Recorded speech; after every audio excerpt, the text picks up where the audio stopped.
हर हर महादेव। जय शिव शंकर। भगवान भोलेनाथ की कृपा हम सब पर बनी रहे। आइए बात करते हैं त्रयोदशी व्रत कथा के बारे में। क्या इस कथा की विधि है, प्रमाण के साथ मैं आपको बताऊंगा। और क्या विधि है, क्या स्वरूप है, कैसे संकल्प लें, कैसे उद्यापन करें। तो सबसे पहले आपको जो प्रदोष कथा की विधि के बारे में मैं आपको बताता हूँ।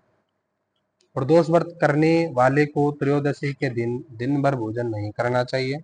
शाम के समय सूर्यास्त में 3 घड़ी का समय शेष रहे, 3 घड़ी कहते हैं लगभग 72 मिनट पहले जो है शेष रह जाए, तब स्नान आदि कर्मों से निवृत्त होकर श्वेत वस्त्र धारण करके तत्पश्चात संध्या वंदन करने के बाद शिव जी का पूजन प्रारंभ करें। पूजन के स्थान को स्वच्छ जल तथा गोबर के घोल से लीपकर मंडप बना दें। गोबर के घोल से आजकल तो कोई नहीं बनाने वाला, लेकिन गंगा जल से उसको शुद्ध कर दें। उस मंडप के ऊपर रंगीन जो है चांदन लगवाकर बंधनावार से सुसज्जित कर देना चाहिए। उस स्थान पर 5 रंगों से मिश्रण से पद्म पुष्प की आकृति बनाकर कुश आसन बिछाना चाहिए।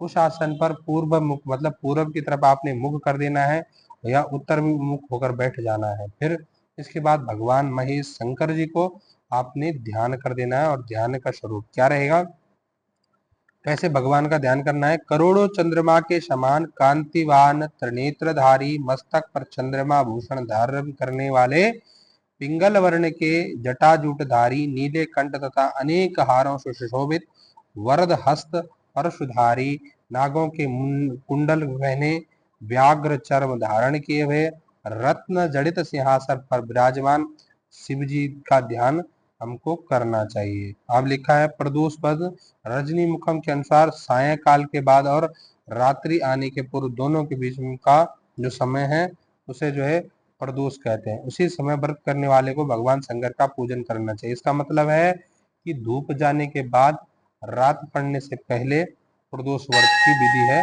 पूजन करने की। आइए मानसिक संकल्प कैसे लें। सबसे पहले मैं आपको ये बता दूं कि प्रदोष व्रत प्रारंभ आपको या तो जो है श्रावण महीने से करने, ये तो आपको माघ के महीने या वैशाख के महीने से प्रारंभ करने कोशिश करना। शुक्ल पक्ष से आप जो है प्रदोष व्रत प्रारंभ करें, या आप शिवरात्रि के दिन से भी इस व्रत को प्रारंभ कर सकते हैं। प्रदोष व्रत जो है दूसरा नाम शिवरात्रि ही है। एक साल में 24 व्रत जो है आते हैं। जैसे शिवरात्रि है, आप लोगों को नॉर्मलतया एक ही शिवरात्रि का पता है, तो 24 जो है शिवरात्रि एक वर्ष की होती है जो प्रदोष व्रत के नाम से जानी जाती है। उसमें एक महाशिवरात्रि जो आप को पता है। इसके अलावा 23 और जो है जो ये प्रदोष व्रत है ये शिवरात्रि के ही व्रत हैं। ध्यान के समय एकाग्रत होकर संकल्प करना चाहिए कि क्या हमारी मन की इच्छा है। हाथ जोड़कर मन में देवादिदेव शंकर का ध्यान करते हुए कहना चाहिए कि हे शंकर जी, आप संपूर्ण पापों के नाश के निमित्त प्रसन्न होइए। शोक रूपी अग्नि में दग्ध, संसार के भय से भयभीत एवं अनेक प्रकार के रोगों से आक्रांत इस अनाथ की आप जो है रक्षा कीजिए। हे स्वामी, आप देवी पार्वती सहित पधार कर मेरी पूजा को ग्रहण करें। ऐसा करने के बाद ओम गौरी सहित शिवाय नमः इस मंत्र का द्वारा उनका हवन करना चाहिए, कम से कम 11 बार बोल के। इसके बाद जल से शिव जी को स्नान करावें। तत्पश्चात वस्त्र, यज्ञोपवीत, गंध द्रव्य और आभूषण आदि अर्पित करें। पुष्पों में मदार पुष्प, कमल, कनेर, धतूरा, बेलपत्र भगवान शिव जी को चढ़ता है। धूप दीप देकर खीर का नैवेद्य चढ़ावें अथवा शक्कर या गुड़ से युक्त मिष्ठान शिव जी को चढ़ावें। तत्पश्चात तांबूल पत्र मतलब मीठा पान आप चढ़ा सकते हैं। आरती करनी चाहिए। अंत में ओम नमः शिवाय मंत्र का जप 1000 जप करना चाहिए। अगर नहीं है समय तो 108 बार जरूर करें। पूजा की समाप्ति के बाद ब्राह्मण को भोजन कराकर यथासहित जो है दक्षिणा देनी चाहिए। उद्यापन की विधि सुनिए। प्रातः स्नान आदि कार्य से निवृत्त होकर रंगीन वस्त्रों से मंडप बनावें। फिर उस मंडप में शिव पार्वती की प्रतिमा स्थापित करके विधिवत पूजन करें।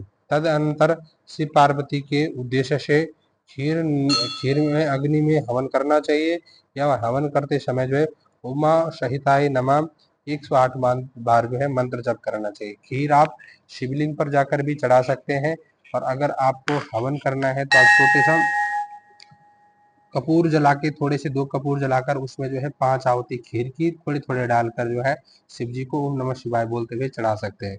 ओम नमः शिवाय के उच्चारण से शंकर जी के निमित्त आहुति प्रदान करें। हवन के अंत में किसी धार्मिक व्यक्ति को सामर्थ्य के अनुसार देना चाहिए, मतलब ब्राह्मण को। ऐसा करने के बाद ब्राह्मण को भोजन दक्षिणा से संतुष्ट कर दें। व्रत पूर्ण हो जाए, वाक्य ब्राह्मणों द्वारा कहलाना चाहिए, मतलब ब्राह्मणों से कह जाए कि आज आपका व्रत पूर्ण हो गया, ऐसा ब्राह्मण कह दें। ब्राह्मणों की आज्ञा पाकर अपने बंधु बांधवों साथ में लेकर मन में भगवान का शंकर का स्मरण करते हुए व्रती को भोजन करना चाहिए। इस प्रकार उद्यापन करने से व्रती पुत्र पौत्र आदि संयुक्त होता है तथा आरोग्य लाभ करता है। इसके अतिरिक्त वह अपने शत्रुओं पर विजय भी प्राप्त कर लेता है एवं संपूर्ण पापों से मुक्त हो जाता है। ऐसा स्कंद पुराण में कहा गया है। प्रदोष व्रत का महात्म्य। तो त्रयोदशी व्रत अर्थात प्रदोष व्रत करने वाला मनुष्य सदा सुखी रहता है। उसके संपूर्ण पापों का नाश इस प्रकार व्रत से हो जाता है। इस व्रत करने से विधवा स्त्रियों को अधर्म से जो है गिलनी होती है और सुहागन नारियों का सुहाग सदा अटल रहता है। बंदी कारागार से छूट जाता है। जो स्त्री पुरुष कामना को लेकर इस व्रत को करते हैं उनकी सभी कामनाएं कैलाशपति शंकर पूर्ण कर देते हैं। सूत जी कहते हैं कि त्रयोदशी का व्रत करने वाले को 100 गौ दान का फल प्राप्त होता है एक व्रत करने से। इस व्रत को जो विधि विधान से तन मन धन से करता है उसके सभी दुख दूर हो जाते हैं। सभी माता बहनों को 11 त्रयोदशी को पूरे साल की 26 त्रयोदशी जो है आपको करने के बाद उद्यापन कर देना चाहिए, मतलब 26 व्रत आपको कम से कम रख देने चाहिए। प्रदोष व्रत, प्रदोष वार परिचय। किस बार को किस व्रत रखने से क्या प्राप्त होता है? रविवार को प्रदोष व्रत कथा करने से आयु और स्वस्थ शरीर आपको मिलता है। सोमवार को जो है प्रदोष व्रत कथा लेने से अभिष्ट सिद्धि की, मतलब जिस चीज को आप कामना लेके चल रहे हो वो की उसकी प्राप्ति हो जाती है। मंगलवार का प्रदोष व्रत करने से रोगों से मुक्ति मिलती है और स्वास्थ्य हेतु मंगल प्रदोष व्रत लोग करते हैं। बुधवार को सर्व कामना सिद्धि, जो मन में कामना है उसकी सिद्धि आपको बुध प्रदोष व्रत से मिल जाती है। बृहस्पतिवार को प्रदोष व्रत करने से शत्रुओं का विनाश हो जाता है और बृहस्पति प्रदोष व्रत इसीलिए किया जाता है। शुक्रवार को सौभाग्य और स्त्री की समृद्धि के लिए, जिसकी शादी नहीं हो रही है वो इस वार को करे। और स्त्री की समृद्धि, अगर पत्नी है तो पत्नी आपको लक्ष्मी रूप में आपको जब बहुत लकी हो इसलिए इस व्रत को करते हैं। शनिवार का प्रदोष व्रत कथा, पद प्राप्ति कामना हेतु शनि प्रदोष व्रत हमें करना चाहिए। त्रयोदशी के दिन जो वार पड़ता हो उसी ये इसकी विधि है। जो भी वार पड़ता हो उसी वार की पता जो है त्रयोदशी प्रदोष व्रत करना चाहिए तथा उसी दिन की कथा पढ़नी या सुननी चाहिए। रवि सोम शनि त्रयोदशी व्रत आवश्यक करें, इसमें अभिष्ट फल की प्राप्ति हो जाती है। तो अब तक हमने आपको रवि प्रदोष व्रत के बारे में बता दिया है और आपको सोम प्रदोष व्रत के बारे में भी बता दिया है। अब हम आपको मंगल प्रदोष व्रत की कथा के बारे में बताते हैं। तो आइए ध्यान से देखिएगा। अब मैं मंगल त्रयोदशी व्रत का विधि विधान कहता हूँ। मंगलवार का दिन व्याधियों का नाशक है। इस व्रत में एक समय व्रती को गेहूं गुड़ का भोजन करना चाहिए। वह देव प्रतिमा पर लाल जो है रंग का फूल चढ़ावें, स्वयं लाल वस्त्र धारण करना चाहिए। इस व्रत को करने से मनुष्य सभी पापों और रोग से मुक्ति पाता है, इससे किसी प्रकार का संशय नहीं। अब मैं आपको एक जो है बूढ़ी माता की कथा सुनाता हूँ जिसने यह व्रत किया हुआ और उसको मोक्ष प्राप्त हो गया। अत्यंत प्राचीन काल की घटना। एक नगर में एक बुढ़िया माता रहती थी। उसके मांगलिया नाम का एक पुत्र था। वृद्धा को हनुमान जी पर बड़ी श्रद्धा थी। वह प्रत्येक मंगलवार को हनुमान जी का व्रत किया करती थी। उस यथा विधि उसका भोग लगाती थी। उसके अलावा मंगलवार को न तो घर लिपती थी और न ही मिट्टी खोदती। इस प्रकार से व्रत करते हुए जब उसे काफी दिन बीत गए तो हनुमान जी ने सोचा कि चलो आज वृद्धा माता की जो है परीक्षा ले लेते हैं। वही साधु का वेश धारण करके उनके द्वार पर जा पहुंचे और पुकारा, है कोई हनुमान का भक्त जो हमारी इच्छा को पूर्ण कर सके, ऐसे हनुमान जी कह रहे हैं। तो वृद्धा ने यह जो है पुकार सुनी तो बाहर आई और पूछा कि हे महाराज क्या आ गया है। साधु वेशधारी हनुमान जी बोलते हैं कि मैं बहुत भूखा हूँ, भोजन खाऊंगा, तू थोड़ी जमीन लीप दे। वृद्धा बड़ी दुविधा में पड़ गई। अंत में हाथ जोड़कर कहने लगी, लीपने और मिट्टी खोदने के अलावा आप जो कार्य कहोगे मैं उसको कर दूंगी।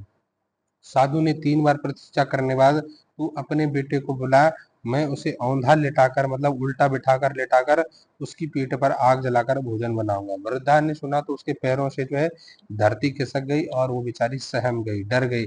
मगर वह वचन हार चुकी थी। उसने मंगलिया को पुकार कर साधु महाराज के हवाले कर दिया, मगर साधु ऐसे ही मानने वाले नहीं थे उन्होंने, क्योंकि वो परीक्षा ले रहे थे। उन्होंने वृद्धा माता के हाथों से ही मंगलिया के औंधा लिटाकर उनकी पीठ पर आग जलवा दी। आग जलाकर दुखी मन से वृद्धा अपने घर के अंदर घुस गई और रोने लगी। साधु जब भोजन बना चुका तो उसे वृद्धा को बुलाकर कहा कि मंगलिया को पुकारे ताकि वह भी आकर भोजन लगा ले। वृद्धा की आंखों में आंसू भरकर कहने लगे कि अब उसका नाम लेकर मेरे हृदय को और न दुखाओ, क्योंकि अग्नि को जलाकर मैंने उसको मार दिया। लेकिन साधु महाराज न माने तो वृद्धा को भोजन के लिए मंगलिया को पुकारना पड़ा। पुकारने की देर थी कि मंगलिया बाहर से हंसता हुआ घर में दौड़ आया और मंगलिया को जीता जागता देखकर वृद्धा को सुखद आश्चर्य हुआ। वह साधु महाराज के चरणों में गिर पड़ी। साधु महाराज ने उसे अपने असली रूप को दर्शन करवा दिए और हनुमान जी को अपना आंगन में देखकर वृद्धा को लगा कि जीवन अब सफल हो गया। तो सूत जी बोलते हैं कि हे ऋषियों,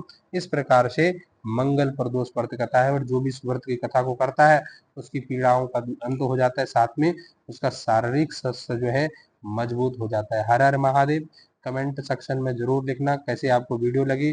जिसकी संतान नहीं है उसको ये व्रत लेना चाहिए।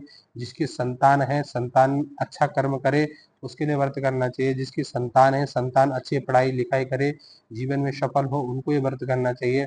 जिनका विवाह नहीं हो रहा है उनको ये व्रत करना चाहिए। जिनकी विवाह में लेट हो रही है या वैवाहिक जीवन अच्छा नहीं चल रहा है तो उनको इस प्रदोष व्रत का करना चाहिए। महीने में 2 आते हैं, साल में टोटल मिला के 24 से 26 कभी हो जाते हैं, कभी 2 बढ़ जाते हैं। तो इस प्रकार से आपको व्रत करना चाहिए। हर हर महादेव। कमेंट सेक्शन में जरूर लिखना।